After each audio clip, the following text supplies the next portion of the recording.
Hi friends, காலைல எழுந்துச்சுன்னு nut mix, அப்புறம் இடியாப்பம், தேங்காய் பால், நாட்டு சக்கரை போட்டு பண்ணியிருந்தேன். நல்லா இருந்துச்சு.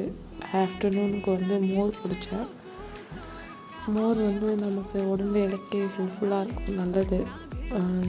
இது லஞ்சுக்கு காரக்குழம்பு, வெள்ளை பூசணிக்காய் அவியல், அப்புறம் மாம்பழம் பண்ணியிருந்தேன். இதுதான் லஞ்சுக்கு வச்சேன். டின்னர் கொஞ்சம் ஹெவியாகவே இருந்துச்சு. ஸ்ப்ரவுட் சாலட், அப்புறம் ஆரஞ்ச், அப்புறம் ஐசாப்பிள் நுங்கு, அதுக்கப்புறம் எக் கேப்சிகம் பண்ணியிருந்தேன். அந்த எக் கேப்சிகம் முட்டையில் வெங்காயம், பச்சை மிளகா, உப்பு, கரம் மசாலாலாம் போட்டு நல்லா அடிச்சுட்டு அப்படியே தவாவில் கொஞ்சம் ஆயில் ஊற்றி அப்படியே வேக வச்சேன். நல்லாவே வந்திருந்தது. இது வெட்டி எடுத்து பார்த்தேன், எப்படி வந்திருக்குன்னு பாருங்கள். தேங்க்யூ, பாய்.